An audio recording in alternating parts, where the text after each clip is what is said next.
Hello. So I came up with a better way to organize the events on the server, because it's always a little bit of a problem to... Well, it's not a problem, but it takes a while to get players to the event location, split them up into teams, all kind of stuff. So when I announce that there is an event, I will enable warps, and then you can simply do /warp event, and then you end up in this room. It doesn't look like a room, but there's wallpapers here because this is behind the green wall to allow you to have almost no loading time and all kinds of stuff. So then when I say warps are enabled, you can, or type in global, you simply do the /warp event and you end up in this room, and then you choose either you want to be split up in the attacking team that is going to attack the base, or you want to be split up in the defending team. Once that's done, I will put you in the designated clan called attackers, and in the other case defenders. If you for some reason get stuck in this room, you simply walk into this portal here and you teleport to the market. I just want you to know something too, that building these bases for people to attack takes hours and hours of work. So if you come here and you have to wait here for 5 minutes because I am putting you all in the attackers clan or in the defenders clan, just be patient, please. Don't start attacking each other and doing all kinds of crazy stuff. If you just line up in a nice order and I can see that the teams are balanced and split up well, and you all stay on the foundation or in the line that you initially were standing in, it's so much faster for me, and it's so much easier to split you up into teams. Then once the event starts, you simply do, depending on in which clan you are, you do /warp attack for the attacking team, and you end up on this side, the attacker's side, for example. And then here are boxes with random things. If I decide to give you a bunch of explosives, thralls, armors for thralls, that will all be spawned in manually, because otherwise people just hoard and hoard thousands and thousands of plague barrels and bombs in their base, and there's no point, there's no need for that. Here you can get all the buffs. If you know about any other buffs, it is up to you to figure this out. I know there are, like Ambrosia and Purified Flesh, but they only last for 10 minutes. But these are the most common buffs that everybody knows about. Then you attune to all the orbs, so you are completely buffed up from all the AOC magic. And then here I have 2 trebuchets, 400 iron bars, a bed and a bedroll. And this is for new players who have absolutely nothing.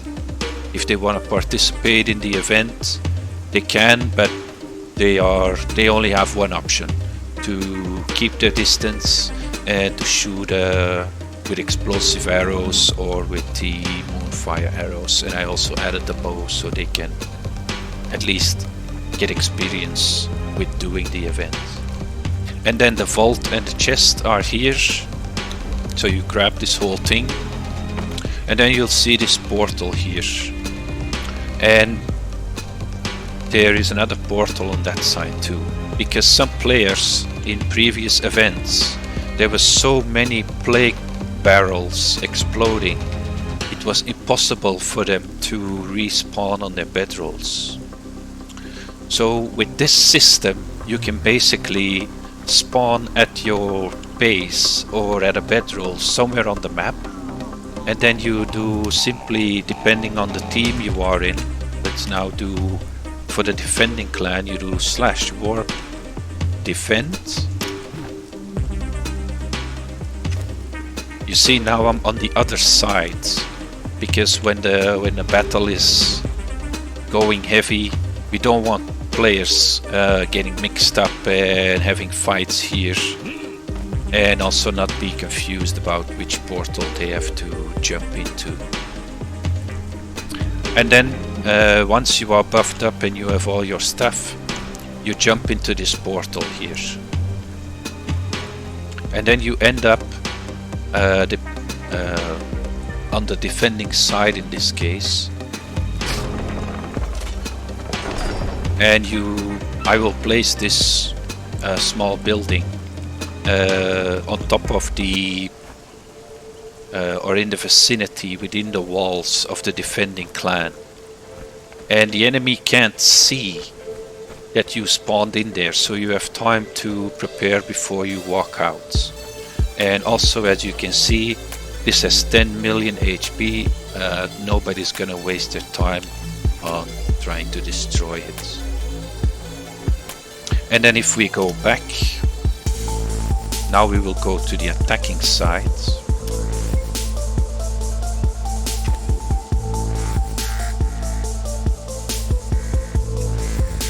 Same thing here, you walk into this portal, and usually for the attacking side you don't need a base, but that's why the vault and the storage container is in here. So you simply place this vault, and then you can for example split the stack of your spells, extra weapons, bombs you bring from the storage room and all that stuff. And this will all be in the attacker's clan. So there's no need to come and clean this up or any of that stuff. I simply delete the entire attacker's clan buildings, and then the same goes for the defending clan, which they will of course have a giant base like we had yesterday or on another day. So in this building called the Nub, it's a giant block of HP to slow down, otherwise the event is over in no time. There is a tier 3 altar, as you can see here. It's well protected, it's 7 layers in all directions, and then depending on how high I scroll this building up, there will be more layers for the attackers to drill through to get to that shrine inside. And this shrine is from now on the goal to destroy this. If you are in the attacking team, you can just as well do /warp defend and run straight into the portal and end up on top of their base, but there has to be some trust towards players. Yeah, it's just dumb if you do this. Yeah, you're just a stupid motherfucker if you do this, because you're just ruining it for everybody. So there's one thing I forgot to mention, and that is when the event is over, in order to pay you or reward you, you simply do /warp event again, and then you end up in this room here, and again you go stand on the attacker's side or on the defending side, and then I can make a screenshot of you all and pay you